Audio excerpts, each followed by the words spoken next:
amigos. Eu quero compartilhar com vocês o número de cestas básicas que nós entregamos até agora. Do dia 31 de março até dia 6 de abril, foram entregues 77 cestas básicas.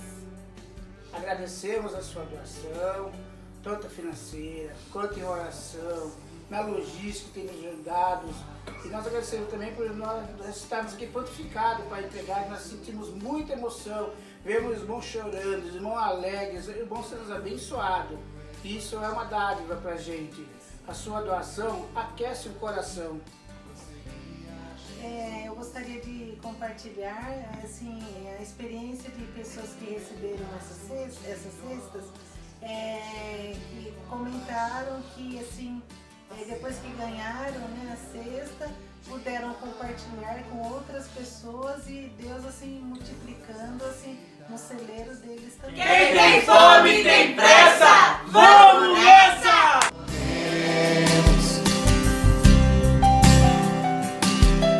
Pregando o Evangelho, ensinando e curando, prosseguiremos.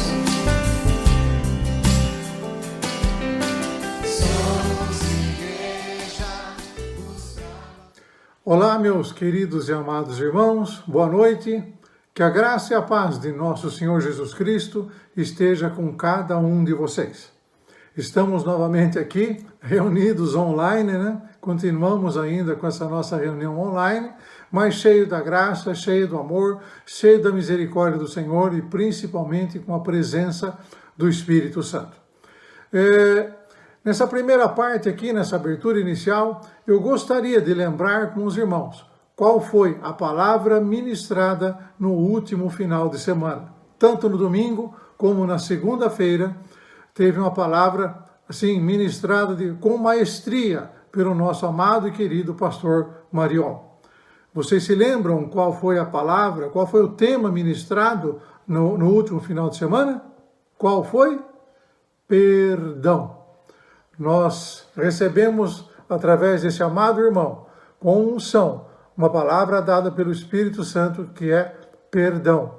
Uma palavra para os nossos dias, uma palavra para a nossa geração.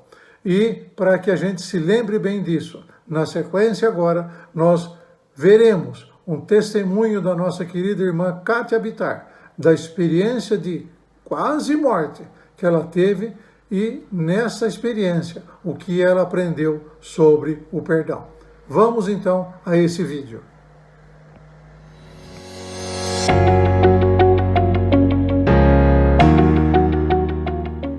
Olá, irmãos. Eu vim aqui hoje falar com vocês sobre um assunto muito importante na nossa vida. É sobre o perdão. Aliás, a falta de perdão. Em 2015, eu estive numa situação muito complicada com doença. Eu tive uma bactéria na minha coluna e por causa desse tratamento dessa bactéria, que eu tomava muitos medicamentos fortes na minha veia, eu tinha um catéter no braço e nesse catéter entrou uma outra bactéria que pegou o meu coração. E essa bactéria no meu coração chama-se endocardite. Endocardite é uma doença que raramente, poucas pessoas sobrevivem à endocardite, porque ela espalha rapidamente a doença pelo corpo todo e os órgãos vão entrando em falência. A infecção toma conta do corpo. Nesse momento, eu entrei em coma. E nesse meu coma, eu fiquei alguns dias na UTI em coma. A médica chamou a minha família, depois de uns dias, e falou que providenciasse os papéis para o meu velório e as roupas, porque eu não tinha mais que 2 horas de vida, porque o quadro se tornou irreversível. E todo mundo entrou em desespero aqui e foi chamado os meus parentes para se despedirem de mim. E nesse momento eu me vi em coma num lugar horrível. O lugar tinha muito gemido, as pessoas não tinham braços, não tinham pés e elas se arrastavam, sabe? Era um lugar muito feio, era um gemido horrível, horrível. E eu me vi desesperada nesse lugar, me perguntando para Deus por que eu estava naquele lugar. Porque se eu era salva, se eu tinha tido o batizado, eu era salva, não era para estar ali. Por que eu estava ali?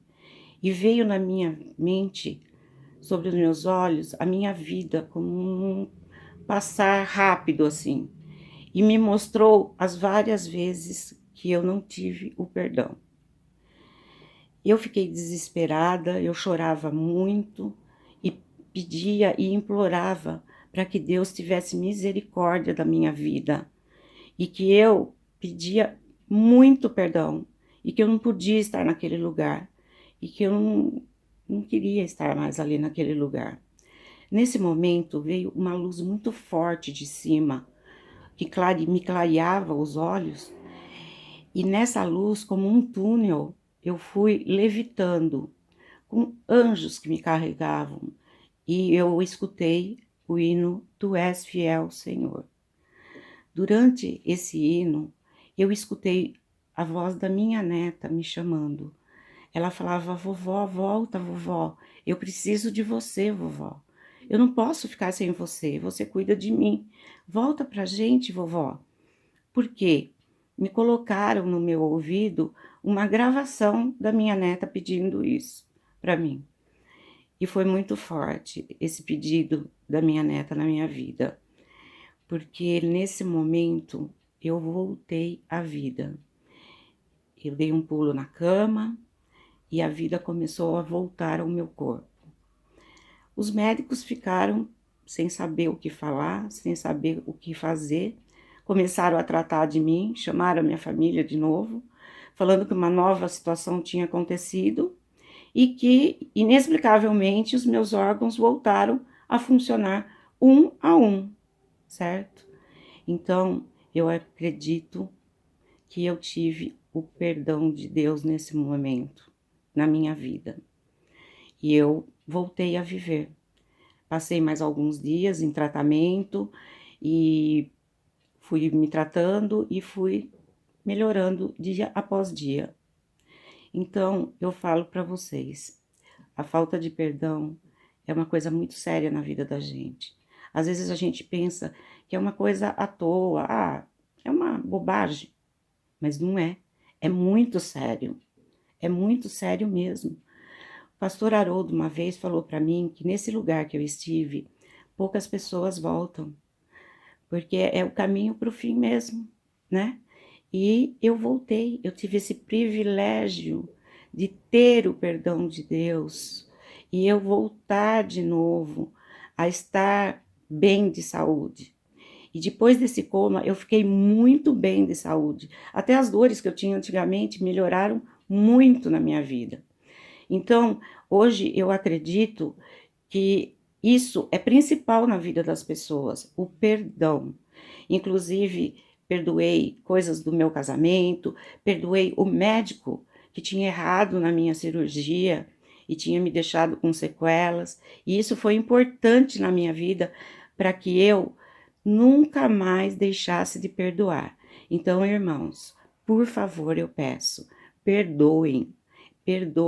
Procurem aquela pessoa que vocês precisam perdoar e perdoem rápido, porque o perdão é essencial para a nossa salvação.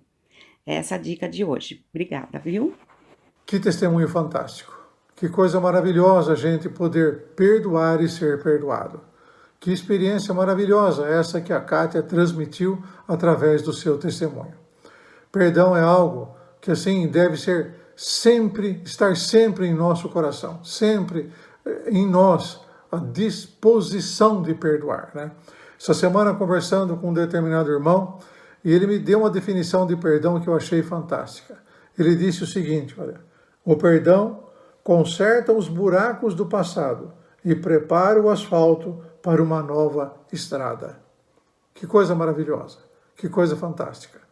Às vezes, pode ser que você está precisando perdoar alguém, necessita, e você não sinta aquela compulsão interior, aquela coisa interior assim, que às vezes as pessoas pensam que precisam sentir para perdoar. Não, para perdoar é necessário você verbalizar, falar.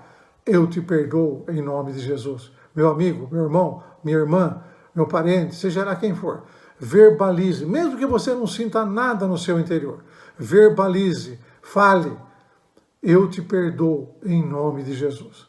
Com essa atitude, o Espírito Santo encontra caminho livre para mexer em nossos corações, para tocar em nossos corações, para curar as feridas.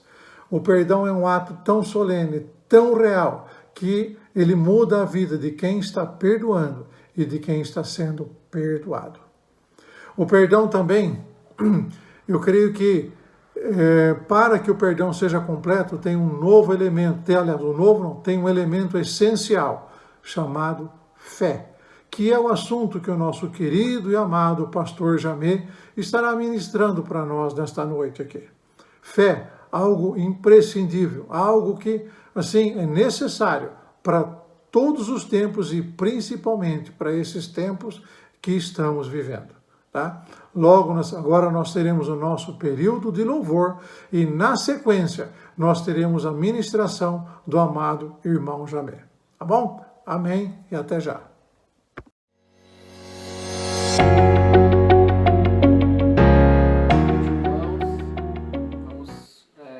Vamos aproveitar esse momento mais uma vez para nós louvarmos o nosso Senhor.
Sobre a face das águas,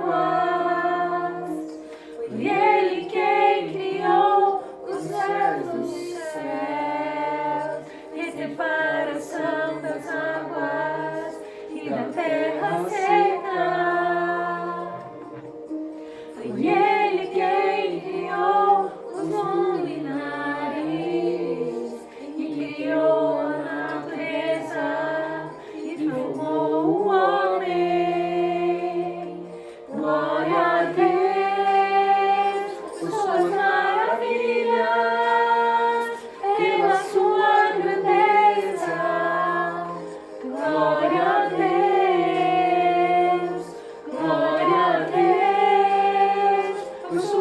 maravilhas, pela sua grandeza.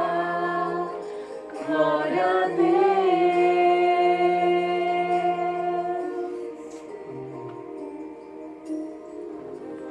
Glória ao Senhor.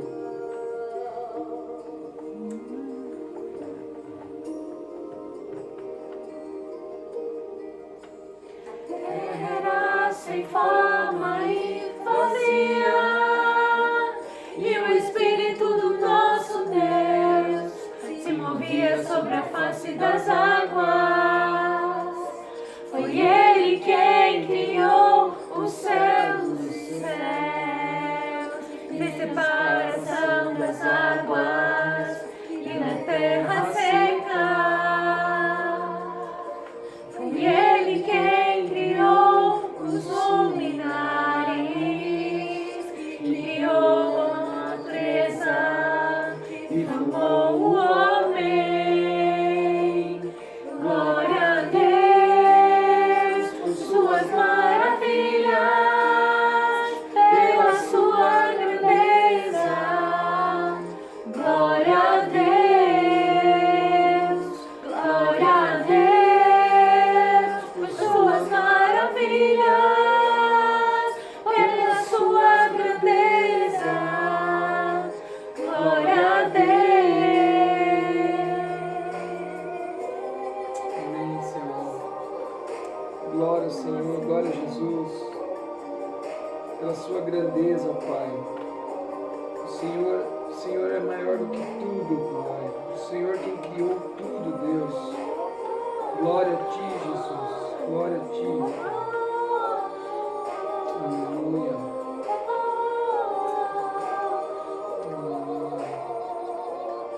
Glória a Deus por suas maravilhas, pela sua grandeza. Glória a Deus, glória a Deus por suas maravilhas, pela sua grandeza. Glória a Deus, glória a Deus. Glória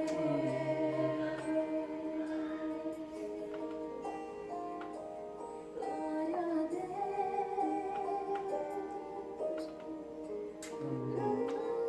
Glória a Deus.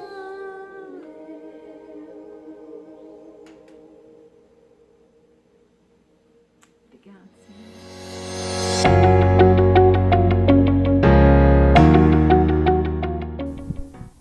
Olá, meus amigos, meus irmãos. Vendo o que a Bíblia fala sobre a fé, que é o texto do versículo 3 de Judas, que ele diz assim: quando eu estava escrevendo para vocês, eu me senti compelido a exortar vocês a batalhar diligentemente pela fé que uma vez por todas foi entregue aos santos. E depois no capítulo 5 de 1 João, versículo 4, ele fala da vitória que vence o mundo, a nossa fé. Mas eu quero tomar o texto de Judas, o versículo 3, e ele diz que fé que foi uma vez por todas entregue aos santos. Então esse texto aqui já mostra que tipo de fé é que nós temos para viver a vida cristã. Que fé é essa? Ora, a fé que nós temos não é nada mais, nada menos que a própria fé do Senhor Jesus Cristo. Tem o aspecto da nossa fé no Senhor Jesus. É a fé que nos leva a confiar nele. Mas o texto de Judas, ele fala de uma fé que foi entregue. É uma fé que veio do Senhor para nós. Então, não é uma fé gerada pela nossa experiência, pela nossa vivência. A gente foi experimentando determinadas coisas e aí a gente ficou cheio de fé. Não. Essa fé é uma fé que nós não tínhamos, não estava em nós, e ela nos foi outorgada, ela nos foi dada, foi nos presenteada. Correto? É a fé que Jesus, é a fé de Jesus que nos foi entregue pelo Espírito Santo. Ou seja, a fé é um dom de Deus. Dom fala de dádiva, de um presente. É algo que alguma coisa que Deus colocou em nós. Ela vem por uma ação do Espírito Santo. Agora, para a gente falar da fé de Deus, da fé de Jesus, eu gostei de mostrar a vocês um pouco da relação que Jesus tinha com o Pai. De Jesus aqui na terra, ele tinha com o Pai. E a relação de Jesus com o Pai sempre foi pautada em fé mútua. Ou seja, o Pai tinha fé em Jesus e Jesus tinha fé no Pai. Quando o Pai o enviou porque tinha fé no Filho. Sabendo que o Filho não iria trair, não iria falhar, iria cuidar daqueles que lhe foram entregues pelo Pai, iria santificá-los, dando a eles somente aquilo que tivesse ouvido do Pai, mostrando a eles, naquilo que ele fazia, o que o Pai fazia, porque ele sempre fazia o que tinha visto antes o Pai fazer. Então, Jesus Cristo iria dar aos discípulos somente aquilo que tivesse recebido do alto. Ele tinha confiança que o Filho não iria buscar a sua própria glória, mas buscaria a glória de Deus. Tinha certeza que o Filho se santificaria para a obra que foi mandado realizar e que se devotaria 100% àquilo para o que foi mandado. Tanto Deus foi fiel e leal ao seu Filho, como Jesus foi fiel e leal ao Pai. A fidelidade gera lealdade. A gente, na língua portuguesa, a gente confunde fidelidade com lealdade, mas são duas coisas distintas. A fidelidade é ligada à fé. A lealdade está ligada a um compromisso com alguém. Então a fidelidade, ela gera lealdade. Ou falando de outra forma, a fé, ela gera compromisso, gera confiança. E a confiança, ela gera obediência, mas uma obediência tranquila e repousada. Eu não estou me referindo a uma obediência cega, não é isso. Quando eu falo de obediência, eu uso uma figura extrema, tá? Eu sei que é extrema, mas um assaltante chega para você com um revólver, aponta na sua cabeça e diz: levanta a mão, o que é que você faz? Não, eu não vou levantar a mão porque eu não conheço você. Eu não vou levantar a mão porque eu não confio em você. Eu não vou levantar a mão porque você não é um bom crente. Eu não vou levantar, não tem nada disso. Porque não tem nada a ver com o ladrão, tem a ver com a arma. Então, não é esse tipo de obediência a que eu estou me referindo. A obediência nossa a Deus é aquela obediência que vem de um coração tranquilo, de um coração repousado em Deus. É a fé que havia em Jesus que o sustentou para vir, para viver, para morrer e para ressuscitar. Gálatas 2:20, quando Paulo fala da sua vida, ele diz assim: logo já não sou eu quem vive, mas Cristo vive em mim. E esse viver que agora tenho na carne, vivo-a pela fé do Filho de Deus, que me amou a si mesmo e se entregou por mim. Uma boa parte das versões em português não tem a palavra do, tem a palavra no. Mas, queridos, a base aqui é essa. É a fé do Filho. É a fé que nos sustenta. É a fé que nos move. É a mesma fé de Jesus Cristo. E ele, no final do versículo, ele diz: a fé daquele que me amou e a si mesmo se entregou por mim. Capítulo 5, versículo 1 da carta aos Efésios diz: sede, pois, imitadores de Deus como filhos amados, e andai em amor, como também Cristo nos amou e se entregou a si mesmo por amor, a si mesmo por nós, como oferta e sacrifício a Deus em aroma suave. Quero chamar sua atenção aqui dessas duas palavras, desses dois verbos. Ele se entregou.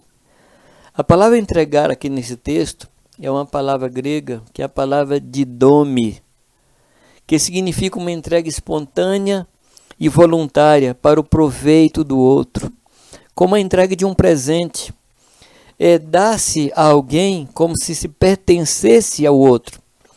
Isso é a atitude de fé de Jesus Cristo, quando se esvaziou do direito de usar suas prerrogativas divinas para ser igual a nós. Essa atitude de Jesus revela sua profunda fé no Pai, como o texto a seguir nos mostra. Um texto fantástico. Atos capítulo 2, versículo 25, diz: porque a respeito dele diz Davi, diante de mim via sempre o Senhor, porque está à minha direita, para que eu não seja abalado. Por isso se alegrou o meu coração, e a minha língua exultou. Além disso, também a minha própria carne repousará em esperança, porque não deixarás a minha alma na morte, nem permitirás que o teu santo veja corrupção. Fizeste-me conhecer os caminhos da vida, e encher-me-ás de alegria na tua presença. Claro que Davi, pelo Espírito Santo, está falando do Cristo que haveria de vir. E me encanta esse texto. Me encanta porque me mostra um Cristo confiado em Deus. Me mostra um Cristo que descansou no Pai, que entrou num descanso no qual também nós precisamos descansar. Jesus, o Filho amado, via sempre o Pai diante dele, guiando seus passos, dizendo o que devia falar e fazer. Também estava sempre à sua direita, não permitindo que fosse abalado no meio de homens perversos, e por causa disso ele, o homem de dores, aquele que sabia o que era o sofrimento, ele se alegrava e enchia sua boca de exultação, de louvor. E isso fez repousar na esperança da sua ressurreição, que sabia que o seu Pai, porque sabia que o seu Pai cuidaria disso. Ah, amados, que coisa fantástica, que coisa fantástica. Pelo fato que ele viu seu Pai diante de si, guiando, abrindo caminho, abrindo a picada, lhe ensinando como andar, lhe ensinando como caminhar, lhe ensinando como se portar aqui nesta terra. E também viu seu Pai à sua direita, lhe defendendo, cuidando de si. E ele disse: o Pai me ajudou, por isso eu não fui abalado. Amados, que fé tranquila, que fé repousante, que fé, amados, que pode nos levar a um descanso. Essa mesma fé. A palavra repousar aqui é uma palavra muito interessante, que diz assim, é uma palavra que nos leva a construir uma tenda, a morar, a fixar a própria habitação. Isso significa, amados, que o Senhor Jesus esperava que o Pai não permitisse que ele visse a corrupção. Ele estava disposto a descansar na morte, a esperar aqueles 3 dias. 3 dias que poderia ser 30 dias, 3 anos, 30 anos. Ele estava descansando no Pai e sabia que o Pai o levantaria da sepultura. No meio das aflições, no meio das perseguições,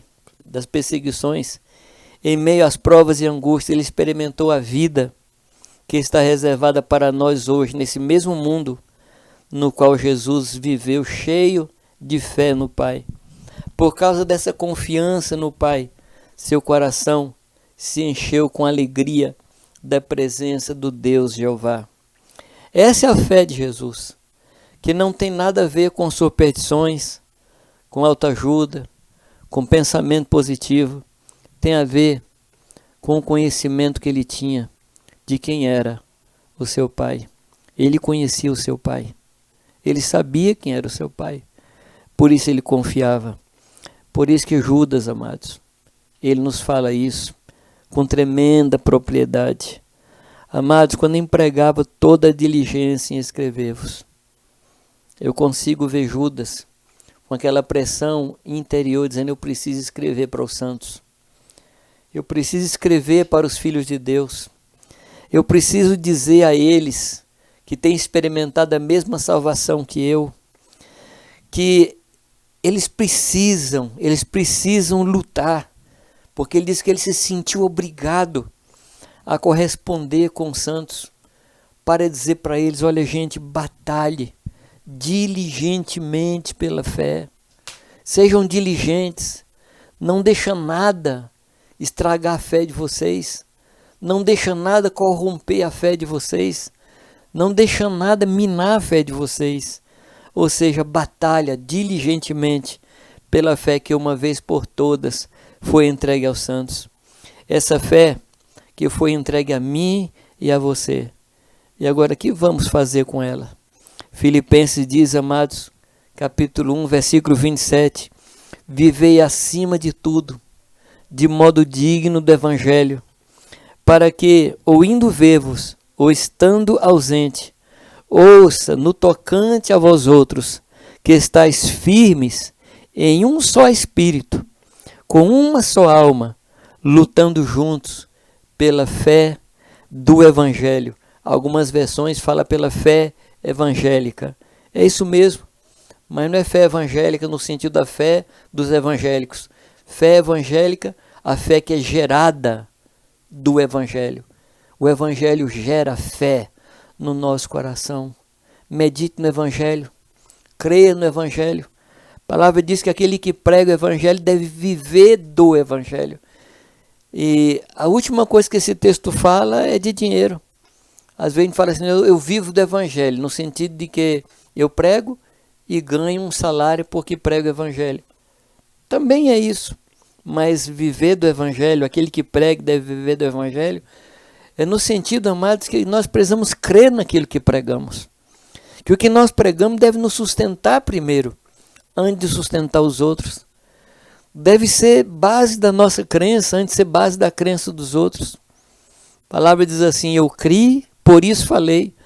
Ou seja, a fé que sustenta o pregador do Evangelho é alguma coisa que está dentro dele, por isso ele fala. Não é que ele fala para crer, ele crê, por isso ele fala. Que Deus nos ajude a sermos sustentados pela fé do Evangelho. Na segunda carta de Pedro, capítulo 1, versículo 10, diz assim: portanto, irmãos, esforçai-vos com dedicação cada vez maior, confirmando o chamado e a eleição com que fostes contemplados. Olha só, amados, a Bíblia diz que nós somos contemplados, ou seja, nós fomos sorteados. Fomos sorteados. Deus nos chamou e nos elegeu. Ele chamou, a gente atendeu, então Ele nos elegeu. E isso a Bíblia chama de contemplação. Somos privilegiados. E aí diz a palavra, mas porque diz assim: se agirmos desse mundo, jamais abandonareis a fé. Que coisa fantástica, que coisa boa, amados, que promessa maravilhosa. Mas essa promessa quer que nós nos esforcemos com dedicação cada vez maior para confirmar o nosso chamado e a nossa eleição, porque isso não vai, como diz outra versão, nunca jamais tropeçareis ou não tropeçareis em tempo algum. Se nós firmarmos o nosso coração na fé que vem do Evangelho, na fé que vem de Jesus Cristo, isso vai nos dar garantia de que nós não tropeçaremos. Não é que nós não cairemos. O texto aqui, a garantia é que nós não tropeçaremos.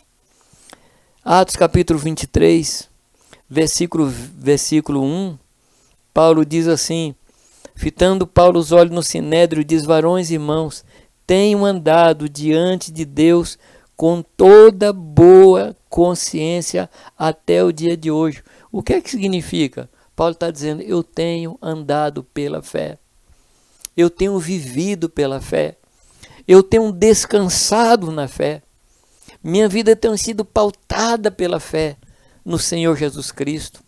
Isso é andar pela fé. Isso é batalhar diligentemente pela fé que uma vez por todas nos foi entregue. Essa é a vitória que vence o mundo. A nossa fé. Amados, a nossa boa consciência nos dita isso. Nós precisamos andar por fé.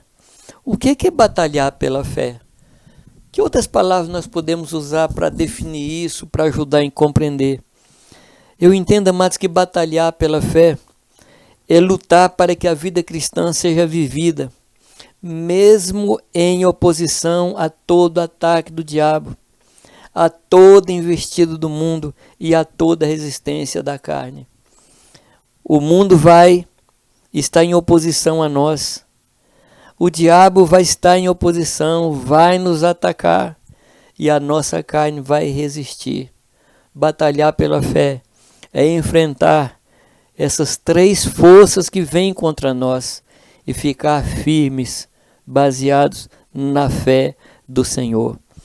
No comentário do Matthew Henry, ele nos ensina algumas verdades sobre isso. Ele diz assim: aqueles que professam a fé no Evangelho de Cristo devem viver como aqueles que acreditam nas verdades do Evangelho, se submetem às leis do Evangelho e dependem das promessas do Evangelho. Então eu diria que isso aqui é batalhar pela fé, é andar em fé. Eu vou repetir, é viver acreditando nas verdades do Evangelho, se submetendo às leis do Evangelho e dependendo das promessas do Evangelho. Isso é andar por fé. Isso é viver como Deus quer que a gente viva. E o Matthew Henry, ele continua dizendo: existe isso na fé do Evangelho, pela qual vale a pena lutar. Há muita oposição e a necessidade de lutar. O homem pode dormir e ir para o inferno, mas quem quiser ir para o céu deve olhar ao seu redor e ser diligente.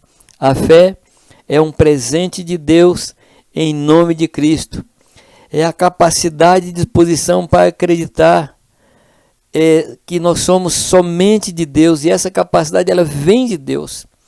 Se sofremos reprovação e perda por Cristo, devemos valorizar o que o Senhor nos concedeu. No entanto, a salvação não deve ser atribuída às aflições corporais, como se as aflições e as perseguições mundanas nos tornassem merecedores disso, mas somente de Deus é a salvação. Fé e paciência são seus dons. Amados, por isso eu rogo a Deus, eu peço a Deus, que Deus nos ajude a batalharmos diligentemente por essa fé que nos foi entregue. Batalhar com diligência é ser sábio, é ser inteligente, é ser não displicente, mas é ser rápido nas decisões. A fé não é gerada em nós mesmos, eu quero repetir isso. A fé não vem de geração espontânea. A fé, ela vem de Deus para nós. A fé gera em nós obediência. A fé gera em nós prática. Hebreus fala, amados, que a fé ela vem por uma visão de Deus. Deus nos fala e a gente tem fé nisso que Deus falou, e aí a gente anda naquilo que Deus falou. Então Deus fala, a gente crê e a gente anda. Que Deus nos ajude a ir para os evangelhos, a meditar nos evangelhos. Eu e Irani estamos lendo o evangelho de João. Mas como isso tem feito bem a nós. Como isso tem enchido o nosso coração de fé. E fé por quê?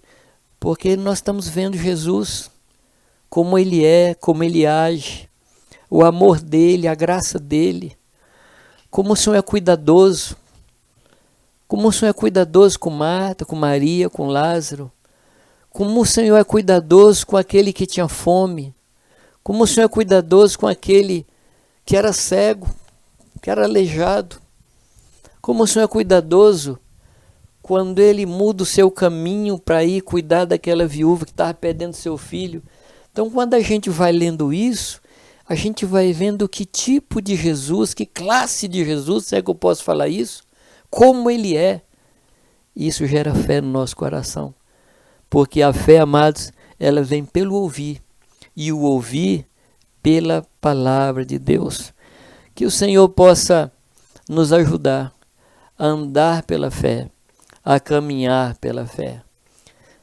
E que Deus faça cada um de nós andar na fé de Jesus, na fé que Jesus tinha no Pai e na fé que o Pai tinha no seu Filho amado. Um abraço a todos vocês. Que o Senhor nos abençoe. Cada vez que a minha fé é provada, tu me dás a chance de crescer um pouco mais. As montanhas e vales, desertos e mares que atravesso me levam pra perto de ti. Minhas provações não são maiores que o meu Deus e não vão me impedir de caminhar. Se diante de mim não se abrir o mar, Deus vai me fazer andar por sobre as águas, rompendo em fé.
Que palavra maravilhosa.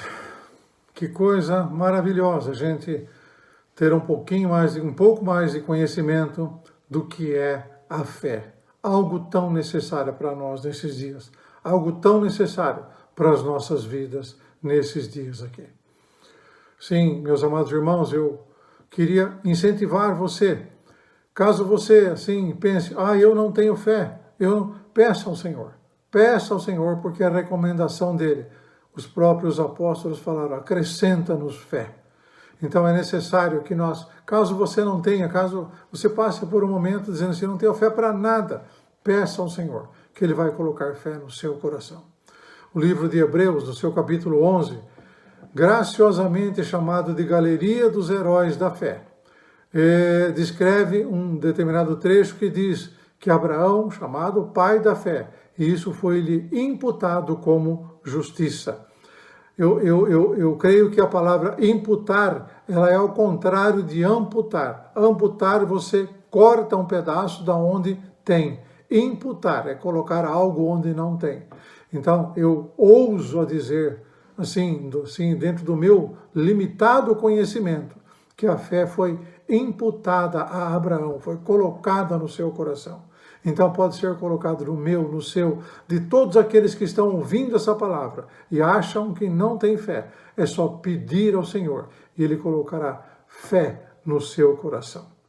Eu recomendo aos irmãos que reúnam a sua família nessa semana, ou se você estiver sozinho, não tem problema. Você pode muito bem.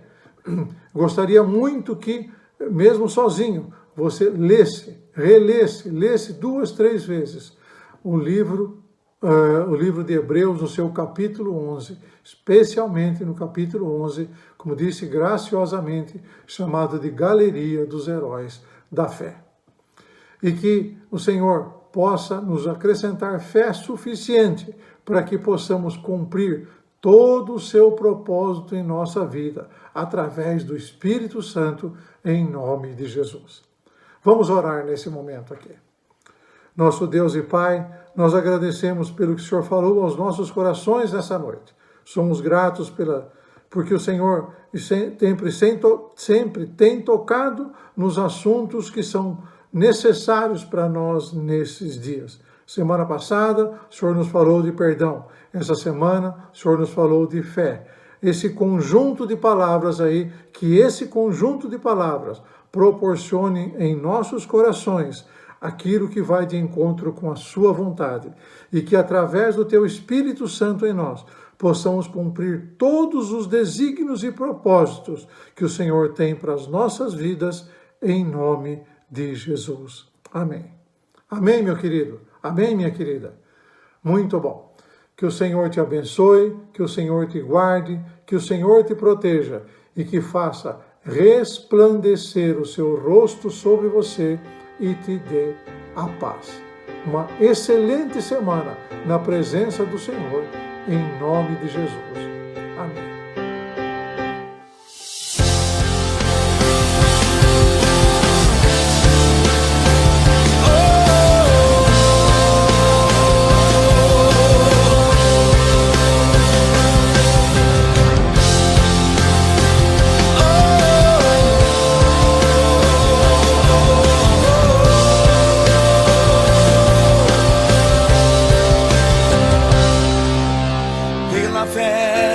Posso clamar,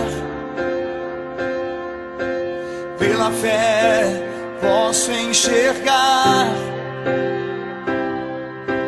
pela fé posso tocar.